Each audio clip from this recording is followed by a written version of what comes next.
여러분과 함께 나눌 말씀은 끝까지 선한 싸움을 싸우고 믿음을 지키라. 끝까지 선한 싸움을 싸우고 믿음을 지키라는 제목을 가지고 함께 은혜를 나누려고 합니다. 요즘 사람들에게 고통스러운 것 중 하나가 있다면 무기력 또는 탈진이라고 생각합니다. 열심히 살지 않아서가 아닙니다. 너무 열심히 살아서 탈이 난 것입니다. 직장에서, 가정에서, 인간관계 속에서 내 에너지를 다 써버렸는데 남는 게 별로 없을 때 마음 깊은 곳에 허무감이 밀려옵니다. 그러다 보니 다 타버린 연탄재처럼 쓸모가 다하여 버려질 것 같은 두려움이 우리를 삼키고 있지는 않습니까? 여러분, 그 스스로 이런 질문에 익숙해 있습니다. 나는 무엇을 위해서 이렇게 달리고 있나? 내 인생의 끝에 정말 무엇이 남아 있을까라고 하는 그런 생각. 그래서 세상은 우리에게 채우라고 말합니다. 통장을 채우고 스펙을 채우고 인정 욕구를 채워라. 그 채우라고 말하는데 그래야 안전하다고 속삭이죠. 여러분, 그런데 그렇다면 정말 그렇게 진짜 채운다고 채워보았는데 채우면 만족감이 있을까요? 아니면 더 큰 공허감만 느끼게 될까요? 여러분, 믿음의 사람은 어떻게 살아야 되겠습니까? 오늘 말씀 끝까지 선한 싸움을 싸우고 믿음을 지키라, 이 제목을 가지고 어떻게 우리가 채우며 우리 인생에 그 채우며 살아갈 것인가를 살피는 이 새벽 되시기를 주님의 이름으로 축원합니다. 오늘 우리가 읽은 본문에는 인생의 마지막 순간, 즉 죽음을 코앞에 둔 이 사도 바울을 발견하게 됩니다. 그는 지금 차가운 지하 감옥에 갇혀 있습니다. 가진 것이라곤 낡은 겉옷 한 벌과 책 몇 권이 전부였겠죠. 세상의 눈으로 보면 그는 실패자였고 완전히 인생을 소진해버린 그런 쓸모없는 존재였습니다. 여러분, 그 전까지는 얼마나 그가 그 젊었을 때 정말 그 바리새인이었을 때, 또 가말리엘의 문화에서 공부했을 때, 그리고 예수 믿는 사람들을 핍박했던 그때 얼마나 그 잘 나가는 그런 젊은이였습니까? 그것에 비하면 다메섹에서 예수님을 만난 후에 지금 그의 마지막을 어떻게 보면 그 마지막이라고 할 수 있는, 이제 죽음을 앞에 둔 사람으로서 세상적으로는 너무나 그 실망스러운 그런 모습이었을 것입니다. 근데 그의 고백, 그 마지막 그의 고백이 충격적일 만큼 당당합니다. 그는 자신이 소진되었다고 말하지 않고 정말 그 정도 됐으면은 이제 죽음을 앞둔 그의 모습은 그 다 모든 것을 다 타버린 이제 재밖에 안 된 하얀 재가 된 연탄재 같은 그런 인생이었다고 그렇게 볼 수밖에 없는데, 그는 자신에 대해서 자기는 소진된 것이 아니라 자기는 부어졌다, 이렇게 말하고 있습니다. 바울이 어떤 의도를 가지고 이렇게 표현했던 것일까요? 여러분, 그 본문의 배경부터 우리가 주목해 보면 디모데후서는 사도 바울의 그 유언장 같은 그런 서신이었습니다. 그는 지금 말씀드린 것처럼 이렇게 그 지하 감옥, 정말 습하고 어두운 냄새가 나는 그런 토굴 같은 곳에서 그렇게 있었습니다. 지금 계속해서 네로 황제의 박해가 기독교인들을 찢어 죽이고 있는 그런 상황에서, 이 절망적인 상황에서 바울은 믿음의 아들 디모데에게 지금 펜을 들고 지금 편지를 쓰고 있는 것입니다. 1절 말씀 같이 읽겠습니다. 시작. 하나님 앞과 살아있는 자와 죽은 자를 심판하실 그리스도 예수 앞에서 그가 나타나실 것과 그의 나라를 두고 엄히 명하노니. 아멘. 여기서 그 엄히 명한다는 말은 법정 용어입니다. 내가 증인으로서 목숨을 걸고 엄숙하게 진술한다. 지금 그는 그렇게 말하고 있습니다. 바울은 지금 자신의 죽음 넘어 다가올 하나님의 심판대와 영원한 나라를 바라보고 있었습니다. 그래서 영원한 시각으로 볼 때 지금의 고난은 잠시 지나가는 안개에 불과함을 그는 확실하게 알았던 것입니다. 그래서 그는 그 고백할 때 보면 하나님 앞과 살아있는 자와 죽은 자를 심판하실 그리스도 예수 앞에서, 하나님 앞과 예수님 앞에서, 또 이제 그가 나타나실 것과 그의 나라를 두고 엄히 명하노니 하면서 그의 인생이 하나님 앞에 서 있는, 하나님 앞에서 이제 마지막을 지금 정리하고 있는 그의 그 고백이 얼마나 그 멋진 고백입니까? 그래서 지금 아주 어미 명한 논의하면서 법정적인 용어를 쓰면서 그는 지금 영원한 시각으로 자기 인생을 말하고 있습니다. 그리고 그는 2절에서 유명한 명령을 내렸죠. 2절 말씀 같이 읽겠습니다. 시작. 너는 말씀을 전파하라. 때를 얻든지 못 얻든지 항상 힘쓰라. 범사에 오래 참음과 가르침으로 경책하며 경계하며 번하라. 아멘. 여러분, 이렇게 지금 사도 바울이 어떻게 보면 그 이제 마지막을, 인생의 마지막을, 그 유언을 말하는 그런 모습을 보면 사실 뭐 그 당시에 잘 나가는 네로 황제 같은 그런 사람들, 그런 왕 같은 사람들도 마지막에 죽을 때는 뭐 이제 뭐 누워서 다 죽지, 뭐 누가 칼 들고 뭐 날아다니면서 죽는 거 아니지 않습니까? 뭐 그 모습이나 아니면 사도 바울의 이런 어떻게 보면 인간적으로 보면 참 초라하고 비참한 그 모습이나 다 그게 그건데, 여러분 지금 그 2절에서 하는 그 명령이 얼마나 멋있습니까?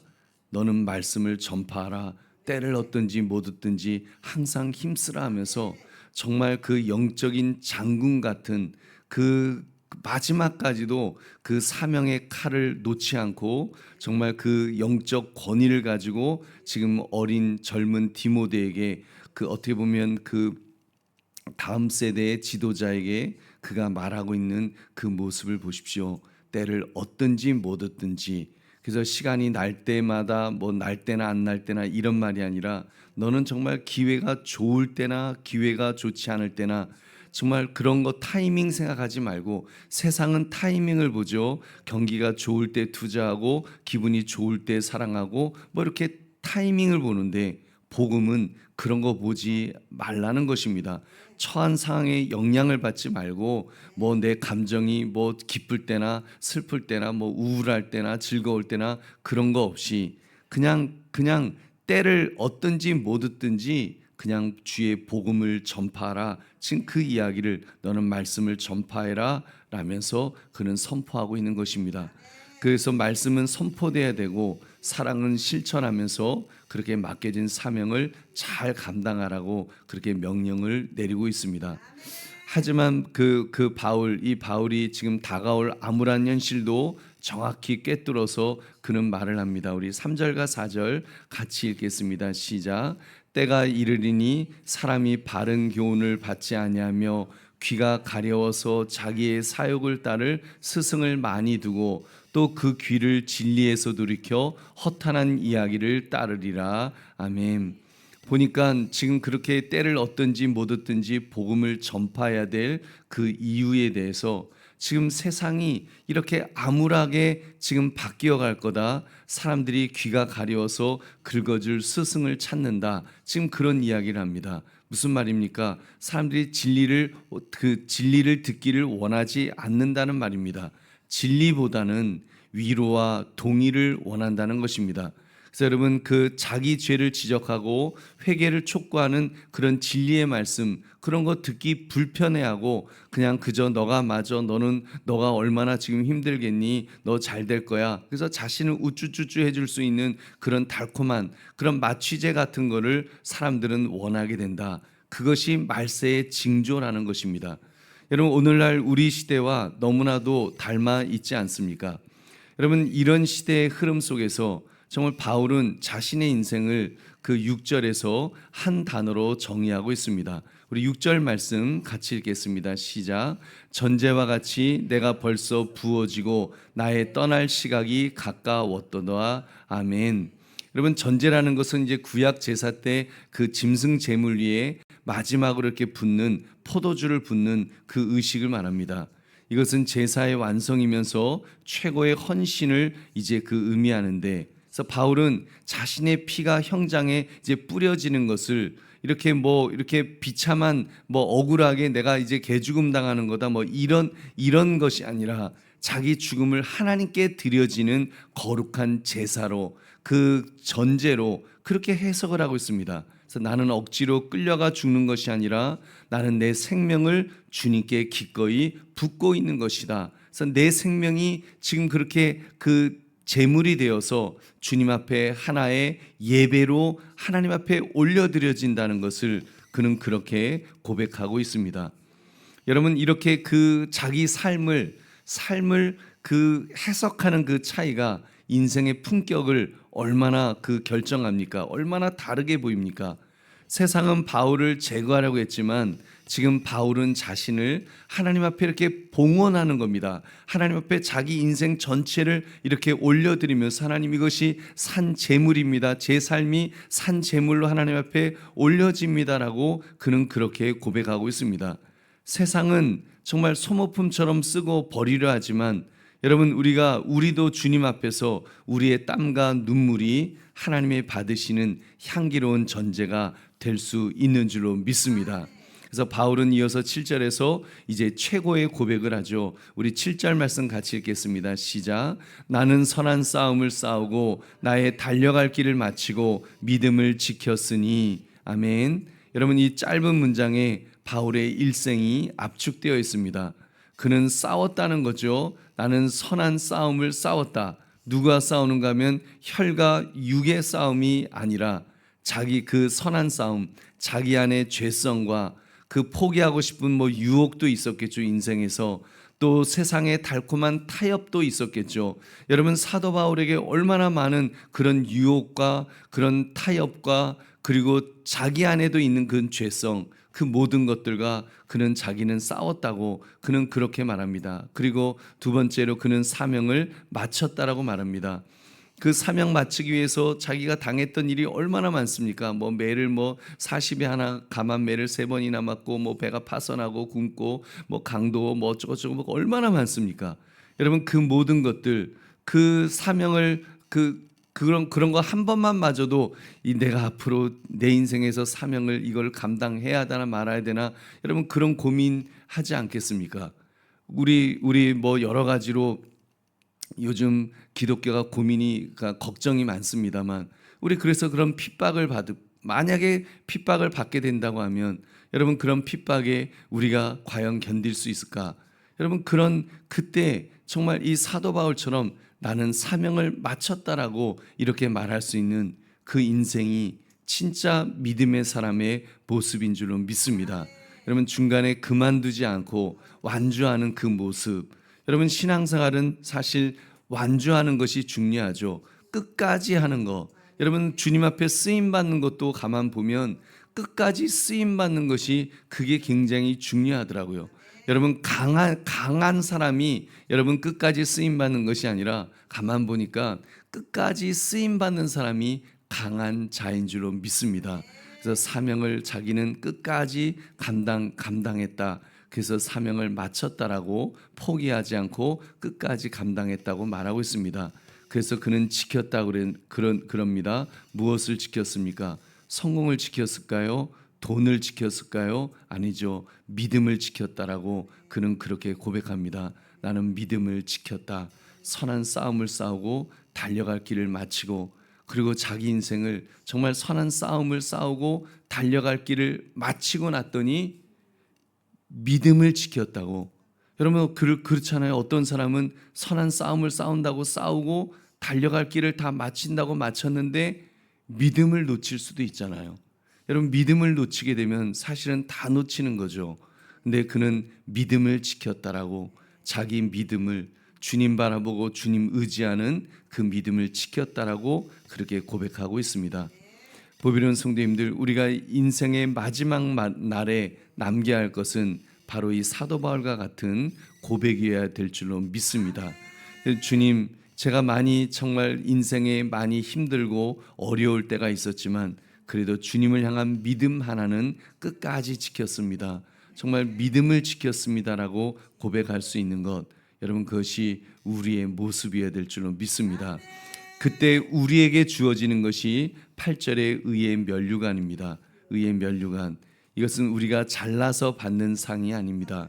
의로우신 재판장이신 주님께서 하나님의 의를 우리에게 덮어주시는 은혜의 면류관입니다. 바울은 이 면류관이 자신뿐 아니라 주의 나타나심을 사모하는 모든 자에게 주신다고 했습니다. 즉 오늘 새벽을 깨우며 힘겹게 하루를 시작하는 저와 여러분에게도 여러분 예비되어 있는 줄 믿으시기 바랍니다. 여러분 이제 말씀을 우리의 현실에 적용해 봅시다. 우리가 듣는 말씀이 강단의 선포로만 끝나면 그것은 종교 생활이 되겠죠. 말씀이 내 삶에 체화될 때에 비로소 생명이 될 줄로 믿습니다. 여러분 혹시 직장에서 상사의 부당한 대우 때문에 혹은 끝이 보이지 않는 그런 어떤 인생의 어떤 어려움들 또 힘든 일들을 감당할 때 여러분 때로는 우리가 그렇게 생각할 수도 있을 것입니다. 내가 내 인생이 낭비되고 있는 것이 아닐까. 여러분 사도 바울처럼 그런 일을 당하면 정말 그런 회의감이 올 수도 있을 것 같습니다. 그렇게 감옥에서 뭐 1년도 아니고 2년도 아니고 계속 오랜 세월을 그렇게 살다가 이제 내 인생이 이 감옥에서 끝나나라고 할 때 정말 내가 이게 바른 길을 제대로 가고 있는 건가? 내가 이렇게 이럴 사람이 아닌데 뭐 그런 마음에 그런 회의감 같은 것이 들 수 있지 않을까요? 여러분 오늘 바울의 전제를 기억하십시오. 여러분 우리가 가족을 위해서 정말 끝까지 인내하는 그런 모습들, 여러분 그런 모습들이 결코 땅에 버려지는 것이 아닐 줄로 믿습니다.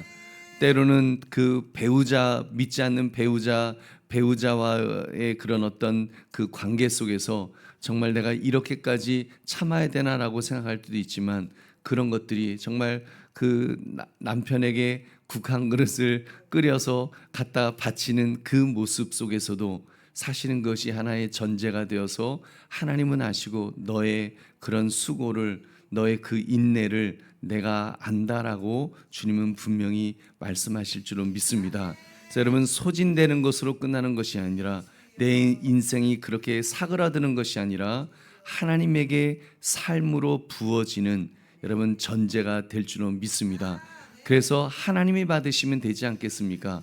하나님이 기뻐 받으시면 여러분 그것이 하나님께서 기뻐하시는 자가 될 줄로 믿습니다.